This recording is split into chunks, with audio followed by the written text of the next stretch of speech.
ထိုင်းနိုင်ငံရဲ့ရှီဟောင်းအယူအဆတွေထဲမှာညာဘက်လူချေတိတ်ချိန်ကြမှာထပ်ပေါ်လာတဲ့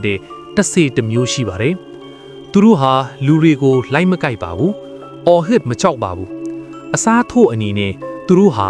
ကပြတတ်ကြပါတယ်။ဟုတ်ပါတယ်။ဒါကတော့ထိုင်းလူမျိုးတွေအကြောက်ဆုံးနန်ရန်လို့ခေါ်တဲ့ရိုးရာကချေတဲ့တရေမတွေပါတယ်။ရွှေရောင်ဝင်းလက်နေရဲ့ဝတ်စုံခေါင်းပေါ်ကမြင့်မားတဲ့တရပူနဲ့ဖြူဖွေးနေတဲ့မျက်နှာပိုင်ရှင်တွေဟာလှပသလောက်အရန်ကိုအန်ဒီရများလာပါတယ်။ဒီတရေမတွေဘယ်ကစဖြစ်လာသလဲ။ရှေးခေတ်ထိုင်းနန်တွင်ကစားယုံတွေမှာ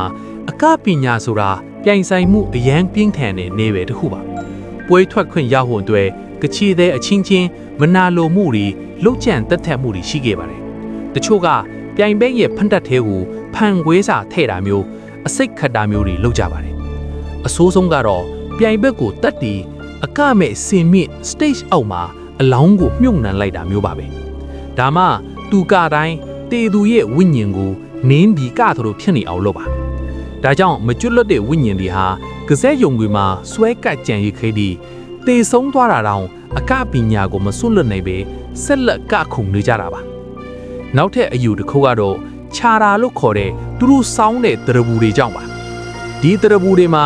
ခရူလို့ခေါ်တဲ့ဆရာသခင်တွေရဲ့စောင့်ရှောက်မှုရှိပေမဲ့စီကန်းဖောက်တဲ့သူတွေကိုတော့ကျင်းစာတင့်စေတတ်ပါတယ်။တချို့ကချီတွေက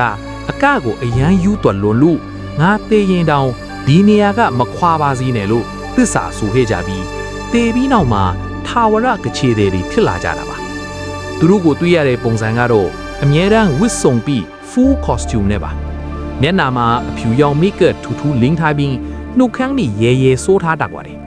တပ်ပြီးပဲတေချာကြည့်မယ်ဆိုရင်သူတို့ရဲ့ခြေထောက်တွေကမြေကြီးနဲ့မထီပါဘူး။လေထဲမှာမျောလွန်ရင်းကကြိုးကကွက်တွေအတိုင်းရွေလားလာတတ်တာပါ။အကြောက်စရာအကောင်းဆုံးကတော့သူတို့ရဲ့ခန္ဓာကိုယ်အနေထားပါပဲ။ထိုင်းအကမှာလက်ချောင်းလေးတွေကိုကွင်းညွတ်ရတာရှိပေမဲ့ဒီတရေမတွေကတော့လက်ချောင်းတွေကိုအယိုးကျိုးမတက်နောက်ပြန်လေအောင်ကွေးထားတတ်ပါတယ်။တရောင်စစ်ဒီဒူးတွေကလည်းတဘာဝမဟုတ်တဲ့ဘက်တွေကိုလဲပြန်တွန့်လီနေပြီးအယိုးကျိုးတန်ကွတ်ဆိုတဲ့အတန်ကိုကအနီရင်ကြားရတတ်ပါတယ်။ညဘက်ကျောင်းတွေတက်ကတိုတွေကအကလိချင်းခန်းတွေမှာသူတို့အကြိုက်ဆုံးနေရပါ။မှန်ချက်တွေထဲမှာသူတို့ရဲ့အရေးကိုမကြာခဏတွေ့ရတတ်ပါတယ်။တချို့ဆိုရင်ခန္ဓာကိုယ်ကရှေ့ကိုမျက်နှာမူပြီးကနေပေမဲ့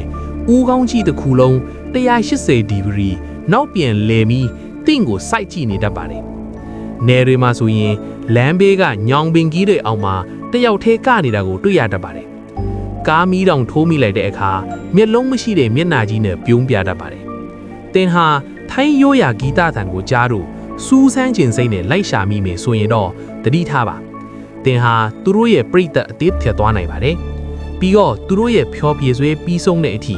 တင်ပြန်ထွက်သွားလို့ရတော့မှာမဟုတ်ပါဘူး